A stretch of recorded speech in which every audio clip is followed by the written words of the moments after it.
hopefully some. All right, welcome everybody, and happy first week of September here. It's hard to believe that we're going to be in the fourth quarter before we know it. So Chip, I did have Jim slated in here. I do know from Amanda that we're going to have Jason's not going to be able to make it today. So we'll have to do that the following week. Hope he is feeling or whatever is okay in his world. But let's kick it off with you, Chip. A short week, but anything interesting going on in your world?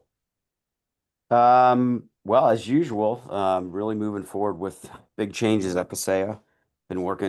Starting to work with the Datacom prep team quite a bit. There's a lot of change and announcement coming. So for those of you who are going, I think you're going to be really pleased with what you're seeing rolling out. I'm very happy with the way SaaS Alerts is impacting the culture there and the kind of things that are moving on. So I think that's a big win. Um, Big scare of the week for me is an article I read this morning, Andrew. I don't know if you picked this up, and I didn't have time to send it to you yet. But so over the past um, 90 days, 40% of new attacks developed have been AI derived. And there's a big uptick, including the Salesforce attack. Have derived, I mean coded. Um, and we're actually seeing nation state actors getting together and gathering in their own black hat conferences. So I Hmm. was just reading this one. I'll send it over to you later, so maybe we can pick it up in more detail tomorrow. But there's a lot going on in the security space. We continue to move forward with SaaS Alerts, and Lee Run and his team are moving forward on refactoring all of Rocket Cyber and bringing these things together. So it's an exciting time to be in this space, that's for sure. That is for certain. Never a dull moment. That is that. Yeah, absolutely. How about you all out there? Any interesting stuff happened in the last few days for you? I've got something interesting. Yeah, let's hear it, Eric. So I went to a sales call with a financial company, about 40 users. No, no MDR, no antivirus. The guy I was talking with has to shut his computer down because windows pop up and he sees typing going on. And they also have an email security breach going on. And they want to address this as fast as they can in about a month. Wait, but In about a month. In about a month. Eric, So they called you into because they have a current crisis and they said they'll have time to start talking about it in a month. Correct. It's just unbelievable. I'm just, are you guys sure you want to wait a month? And this is, could be detrimental to your entire organization and your clients. Eric, So 40-person financial firm, like a financial advisor, retirement Yeah, advisor, that kind of yeah. thing. And their own trading desk too, right? So Wow. So they don't, no sensitive data there. no, it's unbelievable. And I'm still in shock about it.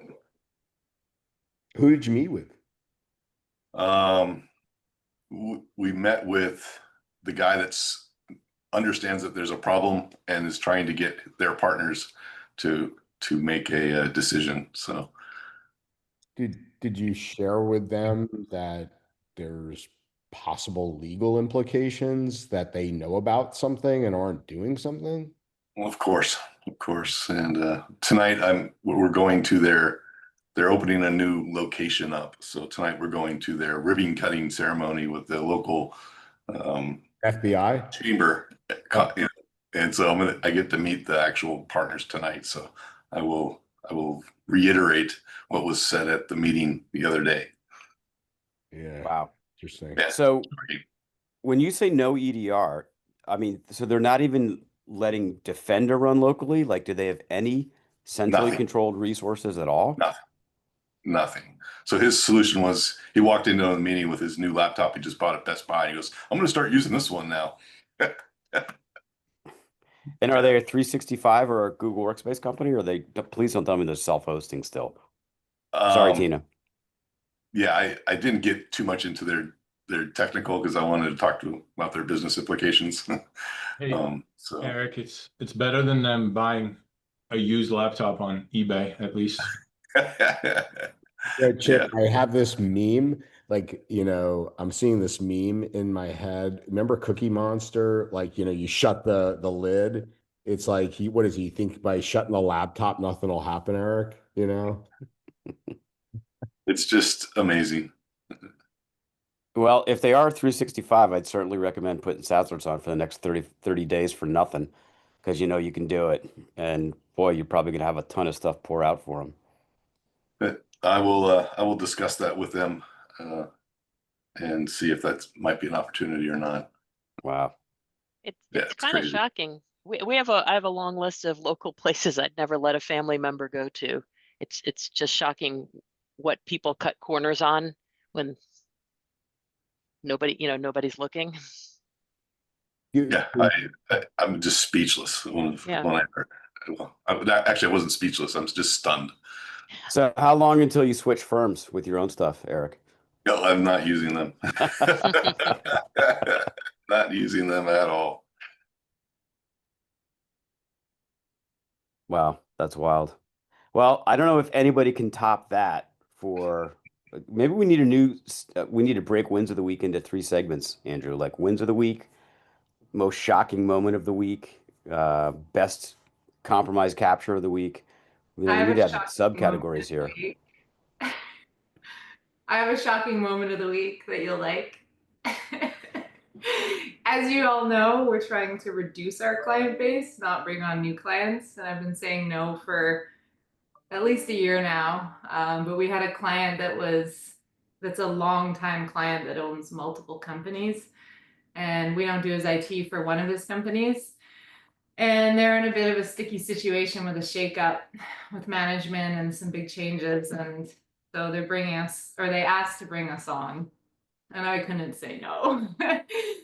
So we have been working on that, and I laughed at your joke there, Chip, because it's not funny because we don't have any hosted on-prem mail servers, but this is a good old ghetto IMAP situation, and Oh, just wow. an absolute nightmare. And it was an amusing conversation with the existing IT company. We have a long-standing relationship. We've crossed paths a lot over the past 25 years in Fort St. John. Obviously, it's a small town. We have no problem. Great working relationship, but just talking about the current setup and what changes we're going to be making, migrating away, and the comment that came out of his mouth was, "We've been doing it this way for 30 years and it works for us." And I just said, times have changed in 30 years though, you gotta kind of change with the times, and he was having none of it. So we're doing a bit of a hostile takeover at the moment, which is kind of fun. I really enjoy those, but I'm regretting my decisions to say yes for sure. So How many Windows 95 devices are in the inventory? There aren't any, but there is some legacy hardware, and all of it's consumer hardware. Like Eric was just saying, it kind of cracked me up. All of them are custom built old Asuses or something, or Acers or whatever. So luckily for us, we've gotten pretty organized over the last couple of years, and we just said, this is what you have to do for us to take you on, and we get to rip it all out, wipe it all out, and start from scratch and put all of our managed services in place with no exceptions whatsoever. So it'll be good in the long run, but it's going to be a long couple weeks getting there, especially that IMAP mail migration. That's it. What are you gonna do, with the extra, you're forcing yourself to take on this extra money, Tina. I know it's hard. And Doug's buying another car. yeah, It's not what's he revenue. getting? What's he get? He took the words out of my mouth, Jeff. No, Doug doesn't buy cars. He pulls them out of fields where there's trees growing through them. He gets them for free and he makes them into beautiful masterpieces. There's no money involved there other than his time and his amazing skills. But yeah, it's not about revenue. It's about balance for me. So That's good. Wrecked the balance. Yeah. Okay. Wish me luck. Good. Best of luck. I know if anybody can do it, Tina, you can. Thanks, Andrew. Yeah, absolutely. Eric, I was just, I keep coming back to like ARIA, like the SEC implications of if any of this gets, discovered. Like it's just, yeah. Anyway, that one still got me. Agreed. Yeah. Other fun ones for us this week. Anything interesting in your world? Corey, good to see you, man. How's everything? I'm sure it's slower than ever for you. Yeah. More proactiveness than reactiveness. That's a good thing for you. Yeah, that is a good step forward. Yeah. So it's positivity. That's it. Yeah. Good. All right. Anyone else? No. Okay. All right. So we were gonna have Jason. We don't. And Lebron, I don't think we have anything you were sharing. Anything on the horizon we should know about, Lebron, that we can be thinking about. We are thinking about building a webhook listener to allow partners to send us data from any streaming capable service and figuring out how to elegantly turn those into events you can see in the UI. But as you can imagine, it is a difficult project. We're also looking at integrating with Microsoft Event Hub and consuming Microsoft Event Hub information. On a slightly different track here, Andrew, we interviewed a developer and we chose not to move forward with him because I felt like there was something wrong talking about those North Korean spy situations, right? So his CV said he went to Howard University, and if you know anything about Howard, he did not look like someone who would go to Harvard. And then Howard University. Yeah. And let's just say his last name and accent didn't match his personality. And he also was missing a LinkedIn profile, and Google search results yielded absolutely nothing about him. And when I spoke to the recruiter said, yeah, he kind of sounded off to me as well. So potentially not moving forward with a developer because he just didn't pass that sort of instinct, that gut test.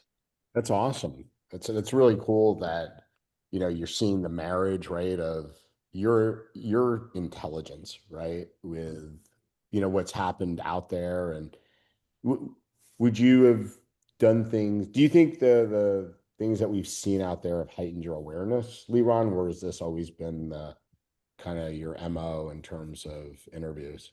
No, definitely a new thing, right? You read about North Korean spies infiltrating Fortune 500 companies, and like a spy would love to get into what we do. Think about the type of data that we have access to.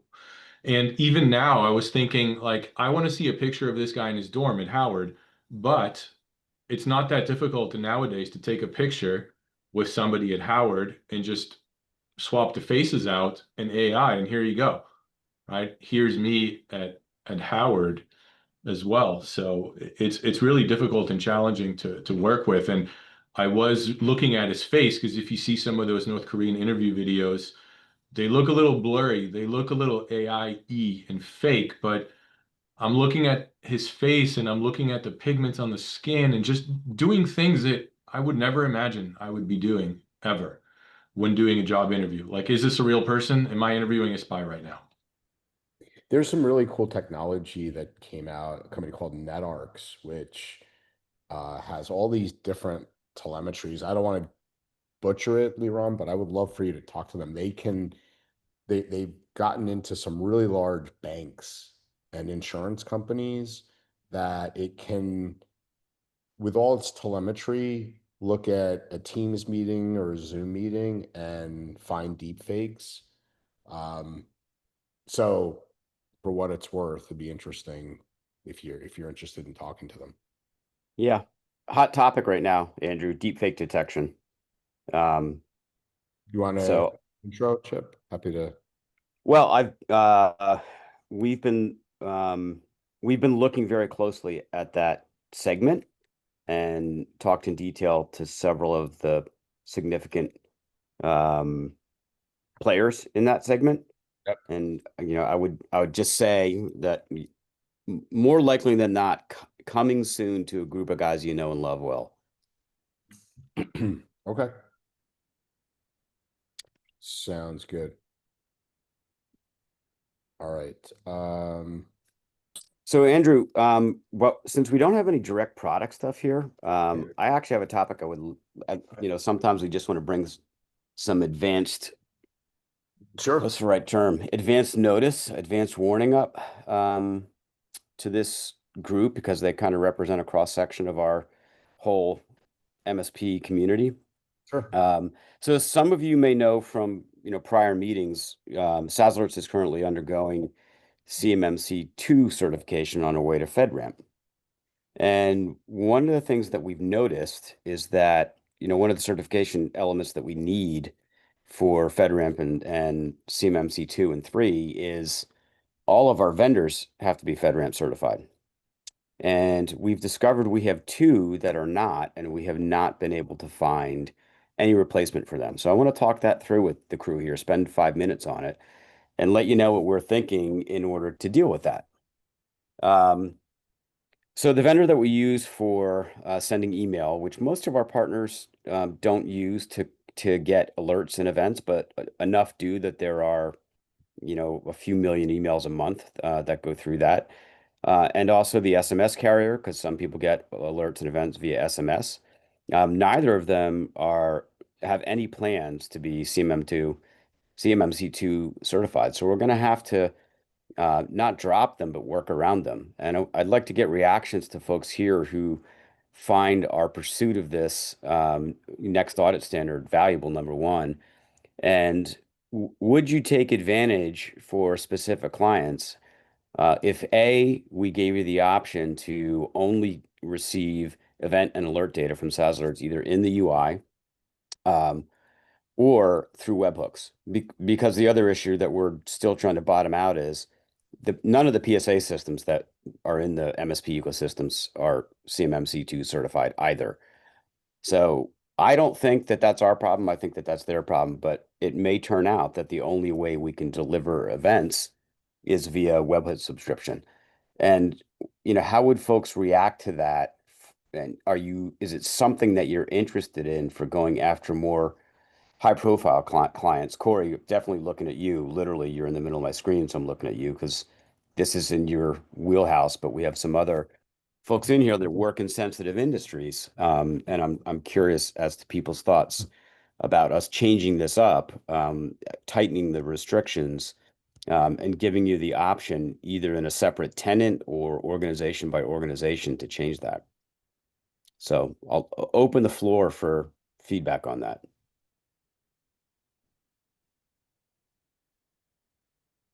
Anybody Gilling first off with? I need text and email. That's all I have to say. How about you, Corey? Yeah. So we don't get that question a lot in the new, because it's new, the 2.0 standard. That's a new standard, right? Yeah. So that's what it is. People, that doesn't come to me a lot. What I typically get questions about is, are you SOC 2 compliant? And it's the way that we do business, the way that MSPs do business is different of who needs that SOC 2 compliance.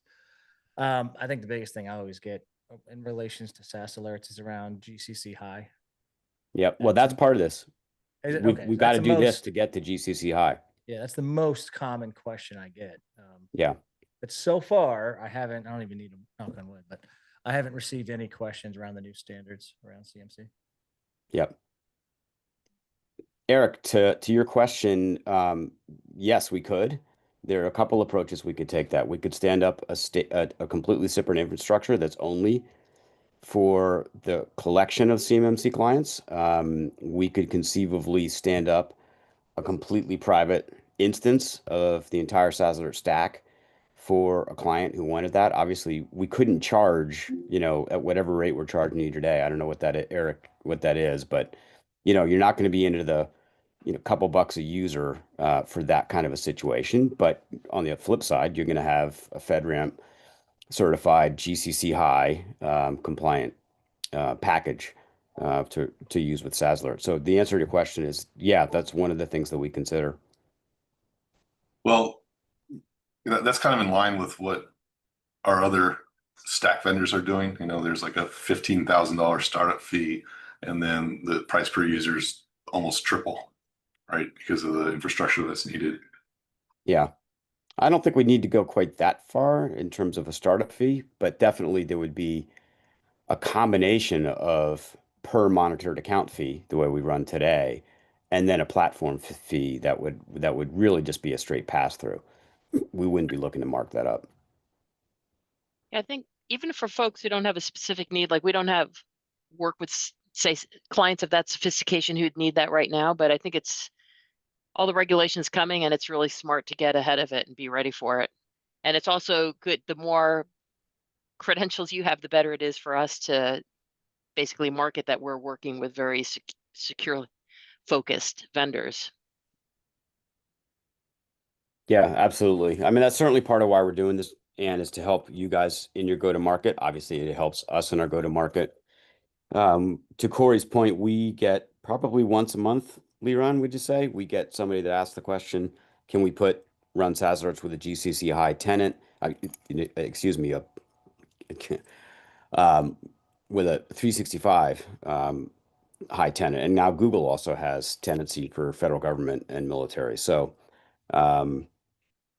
we do get that, and that's driving us toward this direction. And this now applies to subcontractors in the military space, people that make parts that go into parts that go into parts that might be 5 layers removed from what actually goes in an F-35, but they're getting picked up on it. So it's a broadening scope that that we have to deal with. Yeah.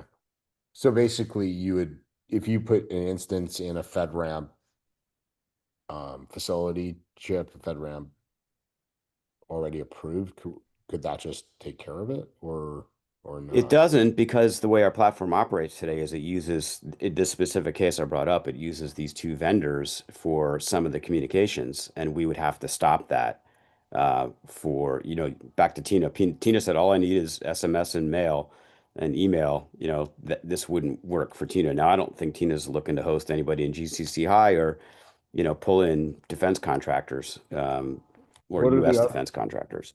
So you're saying it's for notification, ticket notification? Yeah, it's for notifications. Yep. And then what would the other, and a webhook would not work? No, the webhook would work because now the responsibility to handle that is being offloaded to the partner and their customer, and we're not broadcasting it. So this is all around something called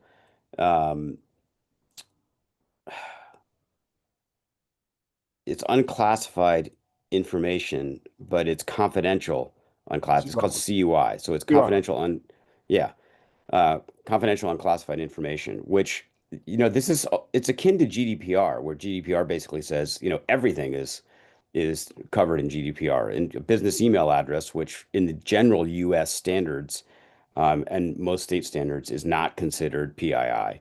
An IP address is not considered PII. Those things for GDPR are. And really any CUI data, anything that identifies a person, a location, a file name, all the stuff that comes out in SaaS Alerts events falls into this category. And we can't be using a service to distribute event information that carries that data unless that service is also FedRamp certified. So it's what's the other one? Because I would think, Eric, if someone provided, if they're like, hey, your cost is gonna be a lot less, but here's a webhook, I gotta believe you'd go, no problem, I'll take the webhook. No? Well, you need to have the infrastructure to handle the webhook too, right? Well, I would assume if you have a level 2 client, you have to have either the enclave or whatever set up for them, no? Right, but you still got to develop the process of the infrastructure to get that information and distribute it to whoever in your organization is allowed to handle CUI. Yep. Right, but I'm saying if you're in that business, you're going to have that, no? So if he gives you a webhook, you're going to have if you're saying I'm going to handle level 2 clients, you're investing in that infrastructure to do so. Fair? Correct, but I don't want to invest anything more than I have to, right? So I'd rather leverage the vendor's infrastructure than build out my own. Okay. So what other thing, Chip, besides the email notification? What was the other one? SMS. SMS. Okay. And don't forget the PSA notifications, Andrew, which is how most people consume our data. Right. Yeah, we're less sure about whether the PSAs are going to be a problem or not. Again, that's not a broadcast stream in the way email or SMS is. That's going direct via API and an API key. So theoretically less risk, and the endpoint that's receiving it is under direct control of the receiver in a more secure way than a mobile device is or an email client is. That's the thinking. So we're still not sure about that one, but we've got to think about it and plan for it. But Andrew, we've had a couple of different people on over the course of the last, we're in our third year, I think, of this call, and we've been talking about the opportunity that exists for MSPs in the FedRamp space, in how much of a need is growing. And I can really feel it now because this is a cycle. As soon as one person is entering this market and looking to address it correctly and comply with all the laws and and compliance requirements, you get pulled in. Everybody in the ecosystem gets sucked into it as well. So we've had to go to 2 vendors and say, what are you guys doing about this? And they've come back and said, basically, like they don't have an answer for that, other than we haven't thought about it and no one's asked before. So these are big companies you're talking about, like way, way bigger than SaaS Alerts is as a company, not bigger than Kaseya as a whole, but very, very large vendors that haven't even considered it. Yeah, well, I mean, the thing is, and we did this on the cyber call, the issue is, or not issue, but the thing is, Chip, things are finally real, right? It's in the OMB's hands. It's about to be literally signed off into effect from OMB. And as soon as that happens, it can start showing up in contracts. And, everybody has been kicking the can year over year, and the best is, I don't know if you know Jacob Horn out there, but for Summit 7, who's one of the best, arguably in the country on this topic. And, he jokes around, he goes, I've been the town crier and everybody's been telling me I'm full of it. And, Yep. for 5 years. And, he's like, I hate to tell you all I told you so, but now I'm going to tell you all I told you so. Yep. Well, you're never a prophet in your own backyard. That's what they say, and that applies to him. But this is kind of a wake-up call. We've been looking at this and knew it was coming, and obviously planned for it. That's why we're on the journey and deep down in the weeds of it now. But this is going to cascade down to all levels of businesses, and I do think that savvy MSPs are going to have an opportunity to take advantage of it if they can start thinking about how it impacts their customers and their own organization. And if by not thinking about it over the next few years, you could lose customers. Well, they've said, and when I say they, like people like Ryan Bonner, Jacob Horn, um, and others that have massive backlogs. Like Summit 7 is the biggest in the country, and they've been on the cyber call a lot, Chip. Their backlog is massive, like massive, massive, because that's all they do. And, they talk about all the time how, the ones that are, very close to it, like them who sit in Huntsville, Alabama, where it is, full on CMMC and has been for, some time.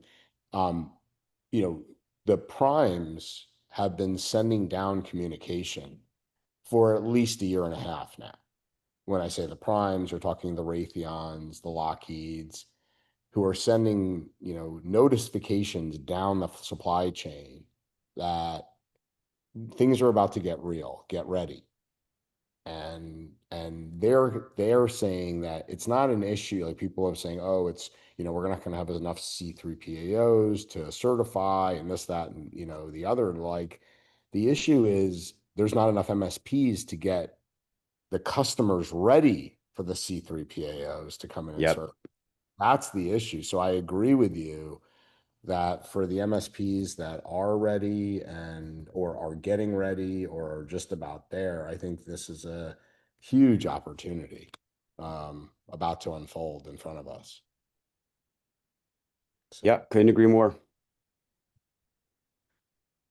So okay. And I just messaged on a long shot, I messaged Ryan Bonner, who to see if he could potentially jump on and talk to you, Chip, about that. He's like literally a consultant for MITRE even, you know, he's like one of the who's who in CMMC. I said, hey, can you jump on here? So we'll see if he can respond or prolong a Yeah. little. Yeah. Have them reach out to me direct by all means. I mean, we're in our audit prep period and we have an auditor lined up, but anybody else who knows to navigate these waters, I'd love to talk to him. Yeah, he's about as good as it gets. Okay, let me share my screen. Ann, are you or Eric, are you going down that? I know you guys have both talked a little bit about it. Are you guys going down that path with some clients? Do you have level twos that you're going to go down that? We're both on that, but we are in that path, and we have clients that have goal dates to be certified. So are you yourself getting level 2 then, Eric? Yes. How about you, Ann? We tend to work with smaller clients and it's probably not going to be level 2. So we position ourselves as being able to put in the security things that they're going to need to have. And it's a little bit of a fork in the road. I did the registered provider exam. I just looked it up yesterday. It was 2022. I did it where I went through the testing for that. And it's a little bit of the fork in the road because I think some folks are really going to highly specialize. I don't think we're going to go that route. I think maybe we can handle some of the lower level requirements. Yeah, and then partner on some of the other ones if you have Yeah. to. Okay, very cool. Anybody else that we might be missing out there?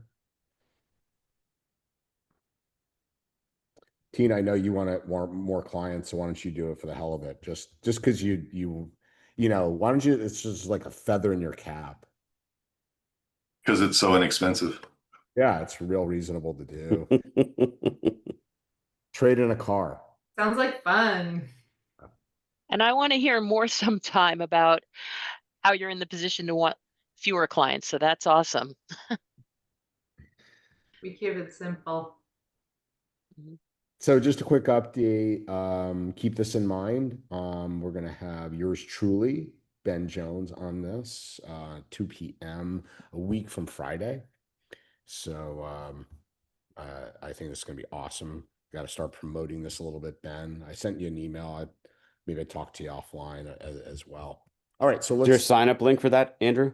Oh, yes, it is out on LinkedIn. Do you want me to grab it real chip? Yeah, I'd drop it. I would drop it in here. Someone's at Mike's asking for it. Yes, Okay. please. I'm not on LinkedIn. Okay.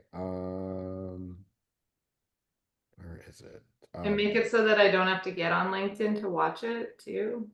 I think it is. It's one of those things where it is a LinkedIn event. Sorry. Hold on. Stand by. 1 minute. Maven's online. Here it is. Chat. Okay. I just want to bring.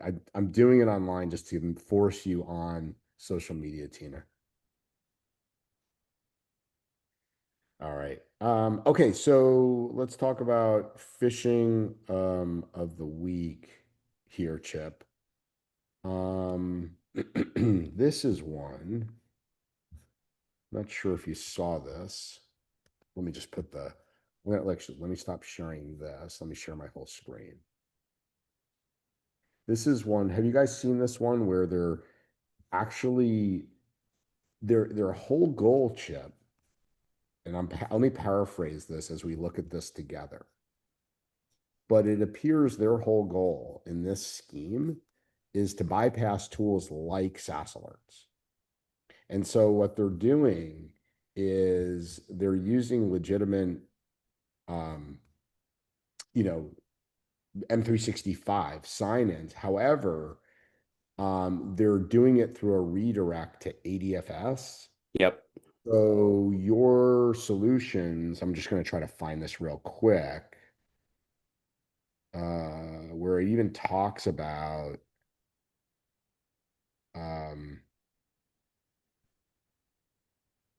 bear with me. All right, I'll try and find it here. But the point, it literally talks about like the sole intent of this to move it to ADFS is to bypass tools like, call out SaaS alerts, but they talk about tools that look at things like man in the middle type attacks and such. So they're forcing it back to something that the Microsoft, ecosystem looks as trusted. So I don't know if you've seen this one at all, but this is the context of it here. So you can see that, it's legitimate, and then that pushes it into ADFS. And that is how, oh, here it is. It's making it nearly impossible for URL-based security tools to detect the threat. So Yeah, I'm not surprised. I mean, ADFS, I'm not a fan because ADFS was put in place by Microsoft to help people migrate to 365. It wasn't intended, still isn't intended to be a permanent solution just to keep, the internal IT guy in a job in a 20-person company. So that's not its purpose, and it has holes. It causes issues for some of our partners in terms of how it flows with passwords getting reset and being overridden by ADFS. So you have to exclude groups to manage policies inside SaaS Alerts. It's kind of a mess. I mean, fortunately, the way the respond rules that we've built as templates and the way our partners build their own respond rules, it really doesn't matter what the mechanism is that an attacker in the middle grabs a token or grabs credentials. It's the behavior that happens post-compromise that we're looking at in the user behavior analysis, and that's what really indicates the compromise. You've heard me say it a lot of times, Andrew, there is still no one, including Microsoft, that can, detect a compromise mid occurrence and then stop it right at that second, stop it from finishing. You can certainly have a big impact on preventing them through policy management through CPSM and making sure that whatever SaaS applications you're using are locked down correctly. But it's the user behavior analysis in the end that identifies the compromise event and shuts it down. And our difference is it happens in minutes versus the enterprise way where, still the IBM report is saying, what was the last one, Leron? 226 days for a compromise to be ID'd and yeah, about 200. Yep, and then another 70 days to be remediated. So it's just a different approach. Was there anything else in the article that jumped out as like an indicator that our combined MSP channel here can use to educate their customers with? It was just that they're using these advertisements that look like they're like, oh, log into Outlook or Office. So they're it's just a different approach to the same thing. Yeah, same tactics. Yeah, so the eventual is the same thing, just different ways to get there. So I just thought it was an interesting approach. Again, for those running ADFS to be aware of as well. Well, my hope would be that that gets more people to stop using ADFS and hybrid setups with 365. Yes, sir. All right, this one, hopefully we'll have time, Ben. I do want to talk about the, I'll just talk about this real quick because I do want to get to the whole sales loft drift. That is pretty profound, the amount of attacks that we're seeing from that. But this is a real interesting one. Let me just put the URL in here. Here's the thing of this. Corey, I'm not sure, just because of the vast amount of MSPs that you deal with, have you heard or have you dealt with this ScreenConnect most recent attack? You're talking close to 1,000 or so potential victims in this. Anybody seen this one recently? Well, if it's anything new, but I mean, we continuously monitor ScreenConnect and find anomalistic connections through them. Okay, so I'll put the real quick. I'll put the article in chat. Really well done, and I'll show the whole PDF in a minute. But long story short, Chip, working backwards, it does start with a phishing campaign, and it's either Zoom or Teams. Looks incredibly legitimate. It's a multi-stage attack, which starts with an email, and that looks incredibly legitimate. They go to, go to the Teams or Zoom meeting. Zoom, as you guys know, sometimes needs to be downloaded. In this case, what do you think is downloaded instead of Zoom? Hold on, your Zoom is updating. Yes. This is downloading ScreenConnect instead of Zoom. So they embed the ScreenConnect download into the Zoom URL. So I'll just kind of walk you through it real quick here. It's kind of interesting, and I'll put the PDF in. It's really well done. This is something to definitely, for those of your clients that may use Zoom regularly, this is one that looks, again, highly legitimate. And they'll use some type of subject that is, again, especially if a lot of this stuff they talk about early on about dark web, meaning they are very specific in who they're going after. So they have some intel on you already. So when they do send you the phishing email, it's probably something that is relevant to you. There's like they talk about, there's a strong call to action. And when they click join Zoom, the ScreenConnect session is what is downloaded, and then goes from there. Obviously it talks about that being, the ScreenConnect being obfuscated through the URL of the Zoom meeting. So Andrew, one thing that jumps to mind for me, I was thinking about this, right? I could do a DNS record lookup on your domain and say like, oh, you're using HubSpot. Great. Let me fake a HubSpot email reset password, or go check your activity because we have a suspicious login. Click here, right? It's easier than ever to send really good targeted emails just like this.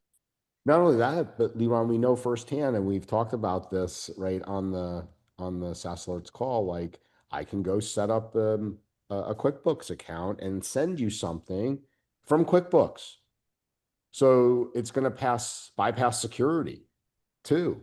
So we can do things like that. Very, very easy these days. To your point. So I misspoke, And Andrew. yes, sir. Yeah, we have in less than a week, we have 12 alerts that we sent around rogue ScreenConnect sessions. So it's definitely an uptick in the last week. Okay, fair enough.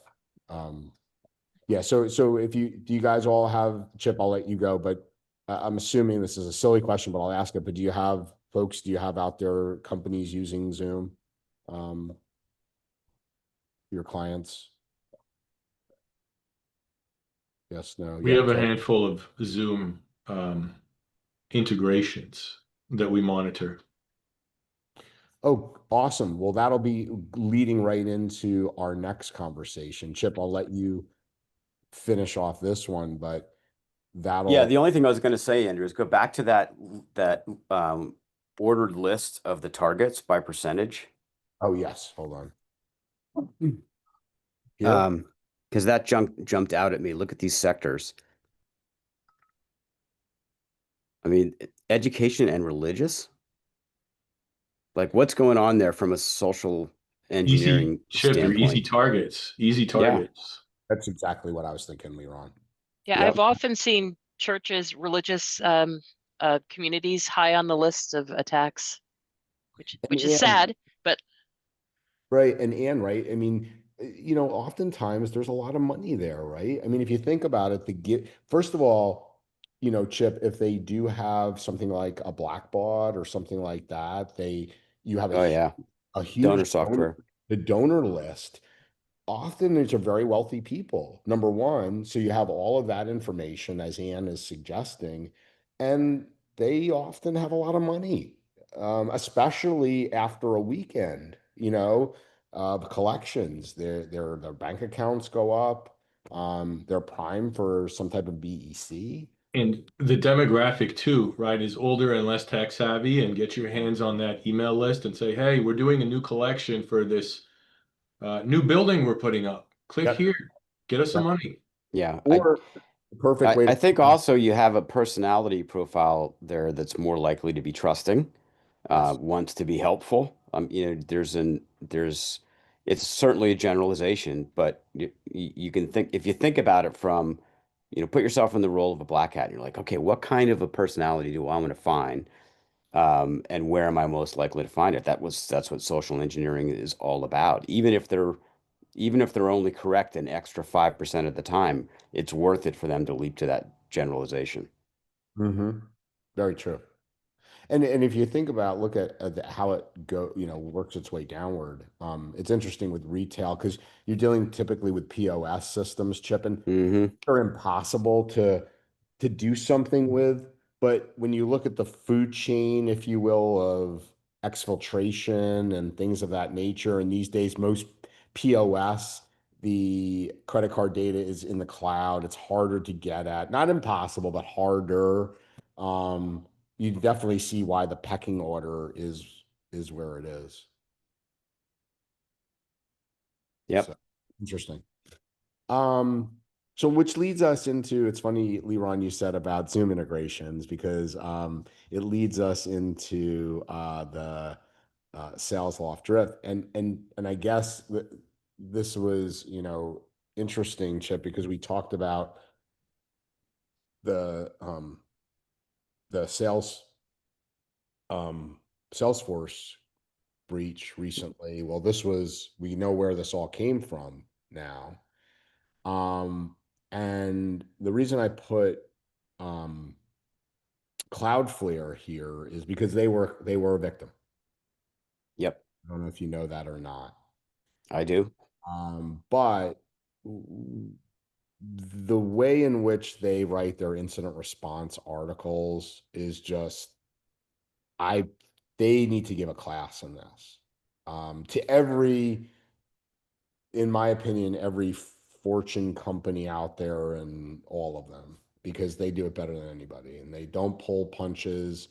They do their own post-event investigations.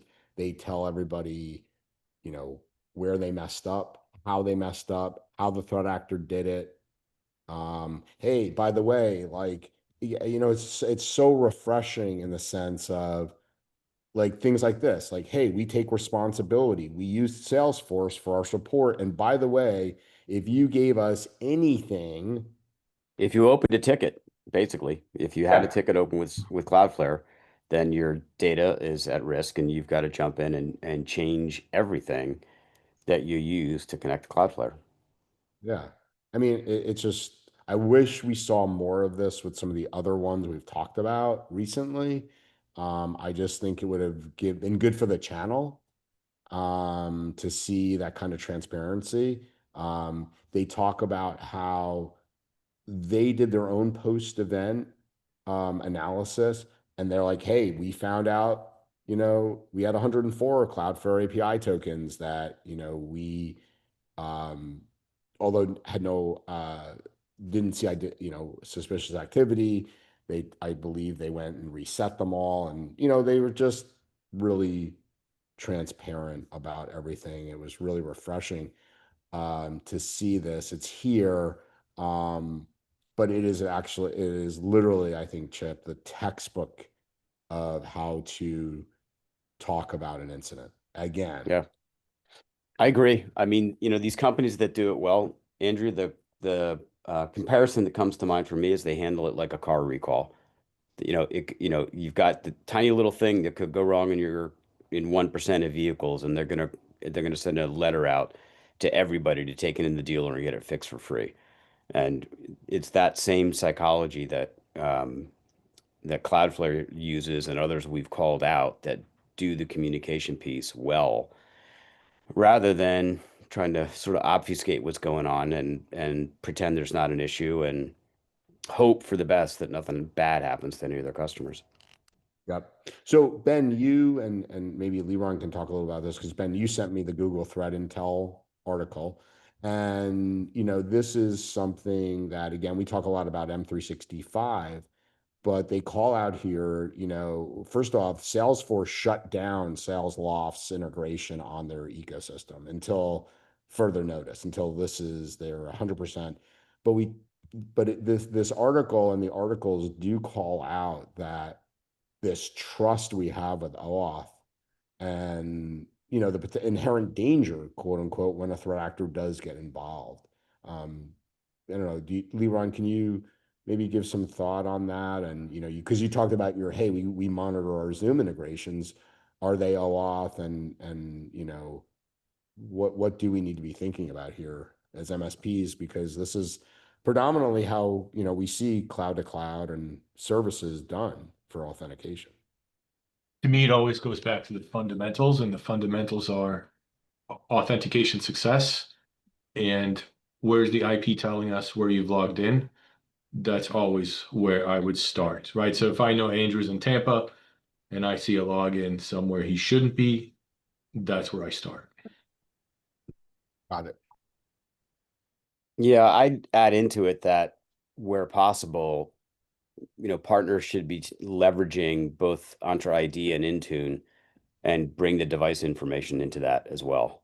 Because, geolocation is an important predictor, but it's also it can be unreliable depending upon, what's going on with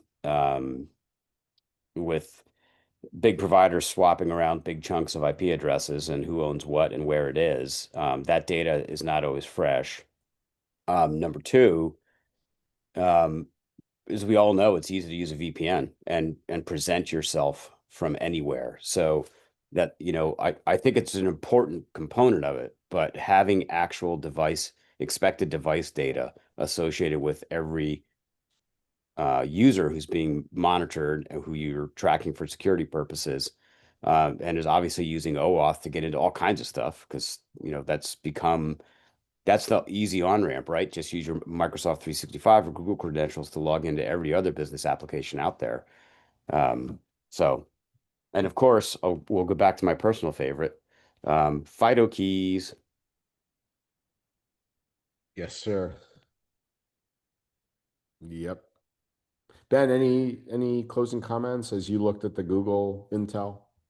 Yeah, we don't get the agent from Salesforce. That's not kind of one of those things that they decide to give us in our event logs.